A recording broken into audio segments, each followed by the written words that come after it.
Hello mga ka-vlog and welcome back to my channel. And today's video guys is very special kasi magbabalik tanaw tayo sa mga paborito nating biscuits na perfect isaw-saw sa coffee, native. And of course, kasama ko pa rin ang aking supporter.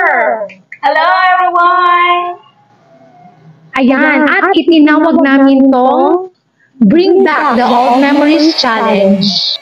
Okay, so may inihanda ako para sa iyo for today. Of course, Skyflakes. Wow! Natatandaan mo pa ba ang mga araw na nag-Skyflakes tayo? And of course, meron din tayong, ano tawag dito? Otap. So, yan. Paborito rin natin yung sausaw sa ating coffee native. Ayan.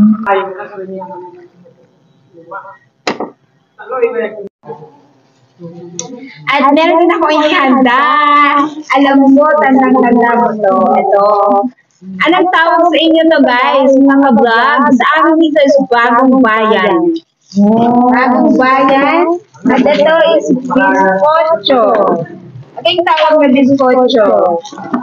Tapos, itong bizcocho pula. Ito bizcocho dilaw. Coco. Yeah, bizcocho. Coco. Biscuit Coco. Bizcocho, tawag dito. Okay. That's it! Alright, so, of course, kasama ko pa rin yung aking supporter na para i-level up yung kilig ng mga classic na biscuits sa ating native coffee. So, saan mo gustong simulan? Ito. Eto. So, ano tawag dito? Bizcocho. Bizcocho. Alright. So, subukan natin. May sugar siya. Ayan. So, nakalimutan ko kung kailan akong last na kumain nito. Pero sige, subukan natin kung anong lasa.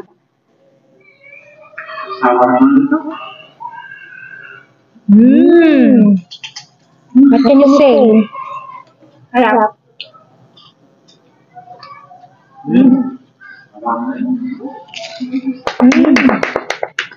Perfect. Matamis-tamis na may halong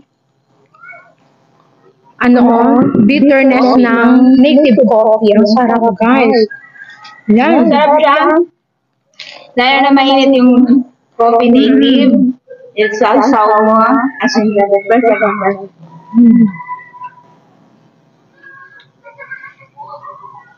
Thumbs up.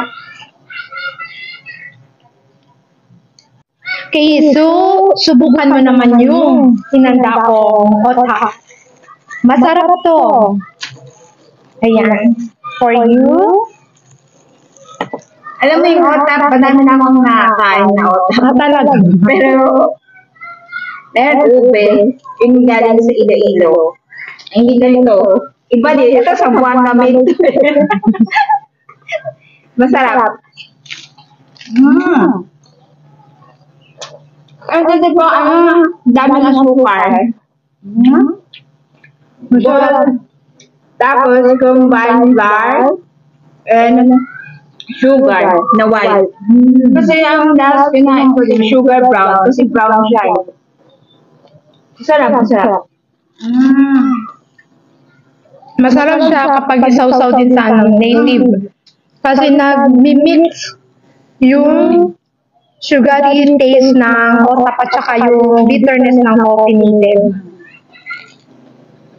Try mo, videographer. Masarap siya. Try mo. Try mo. Harap siya. Ilagay mo sa native coffee. Dito mo ilagay o. Masarap. Sarap siya.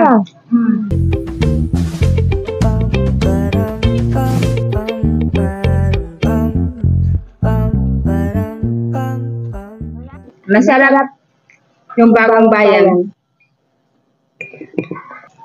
Kasi tipong buong-buo yung plan ni Bagong Bayan. Ito. Tapos yung toppings niya, meron siyang something nilagyan ng star margarine. Tapos pag i-open mo, yes.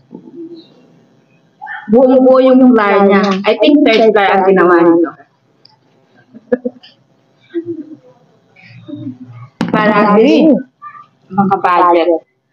So may question ako. Ano yung naalala mo kapag kumakain ka ng mga classic na biscuit at sinansaw natin sa coffee? Ano yung mga na-reminisce mo? Naalala ko tuloy yung mga patang-bata pa ako. Sadya, matikas na ang ulo ko. Ganun ba? Yun talaga naalala mo. Ako naalala ko, like, there was a time na parang bagyo ata yun, tapos wala talagang tayong pera, wala talagang pera pambili ng pagkain, tapos hinanap lang natin yung butato, tapos may natagpuan tayong 10 cents, tapos pinambili natin ng koko, di ba? Remember ko din, pag walang pera. Remember ko din yung walang pera, sa baba ng, babasaw.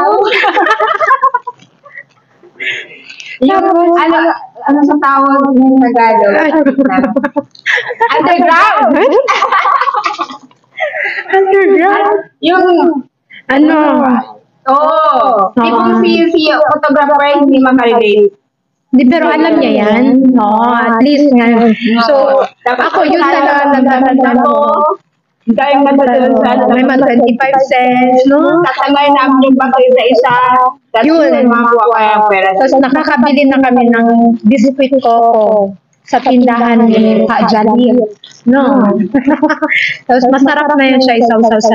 Yan ang ano, yan yung naalala ko kapag natatry ko ulit ngayon yung koko. Ikaw magkano ang naabutan mo?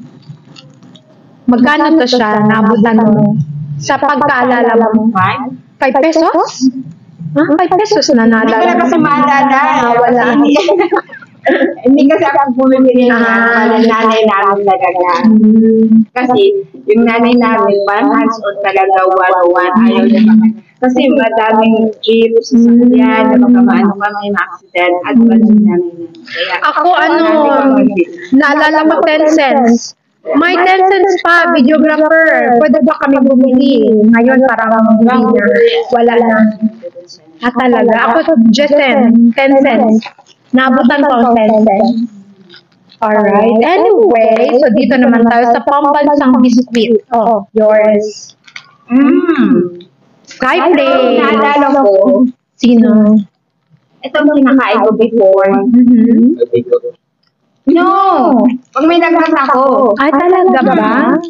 Kasi, bihira kasi namin nakakabili ng ganito. Parang biscuit. Nakakabili kami pag may visitors. Ito yung nahandaan namin. Kasi instant na to. Hindi, sabi mo, nagkakalagnat ka. Kasi yung time pag nagkakalagnat ako, binilihan ako ng nanay ko ng ganito. Pampata nga daw doon ng sakit ng katawan or something. Yun kasi, pero dati, hindi naman lahat nakaka-relate. Baka sa akin lang to.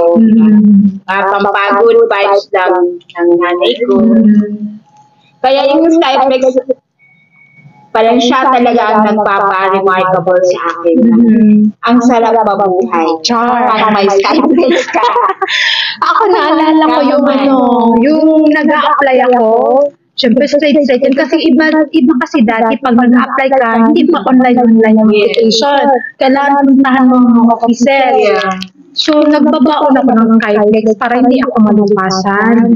Nasa bag ko lang yan at may kasama pang bottled water. So, yan lang. Wala nang kanin-kanin, wala nang ulam-ulam. Skyflex lang. Kaya nagpapasalamat tayo sa Skyflex kasi nakukumpleto yung araw na hindi na nalilimpasan.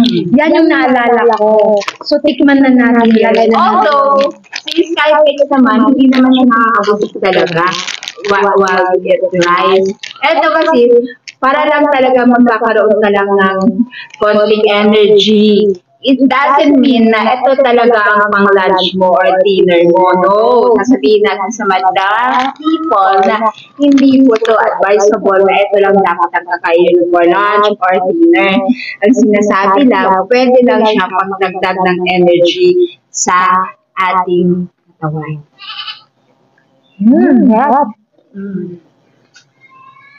So, medyo salty, plus bitterness of native coffee, masarap guys. Pangtanggal ng stress. Pag pagod kayo sa trabaho, alam ka ng O, tamang-tama pala to. Para kay, nawawala siya. kasi galing siya sa Kasi pagod trabaho. sa trabaho, traffic, as in grabe yung traffic ngayon nowadays. Parang feeling mo, pauwi, papunta pa lang work, as in akala mo papunta lang work, traffic kasi pauwi, okay na. No! Heavy traffic. As in mga So, yung Skyflex mo na lang. Kaya nga, Ay, hindi na ngayon, iba na ngayon. Scatter. Yes. Hindi na Skyflex, scatter na. Pero masarap pa rin mag-Skyflex. Marinig mo na lang sa gym, check out na, iyan na yan. I-get na. Inumin na daw. O withdraw.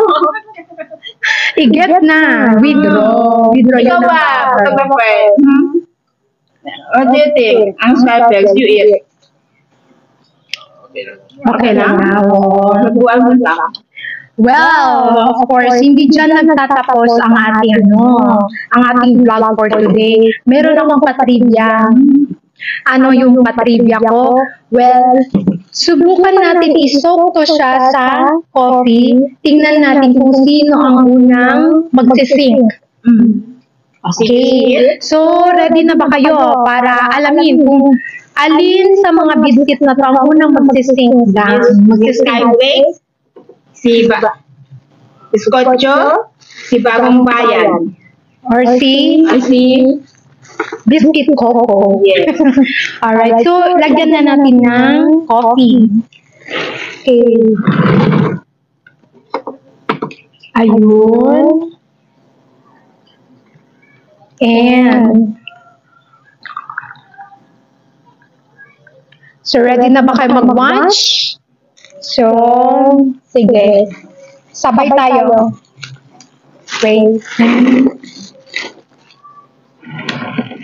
Sige. 1, 2, 3, go. Taran, taran. Yan, excited ako. Makita kung sino. Sino kaya?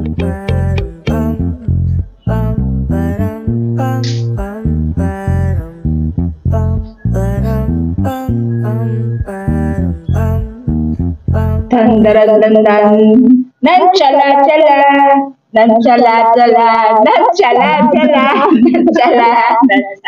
Fairness, ha? Kaya-kaya nila. Huwag kang mag-alala. Go na, go na.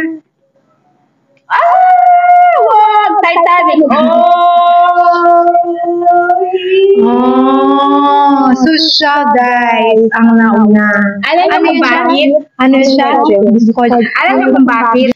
Manipis to siya, manipis. Manipis, hindi to siya solid, hindi to buong buo. Kasi ang paggawa nito ay talagang hindi siya kasi syempre business to hindi natin masisip.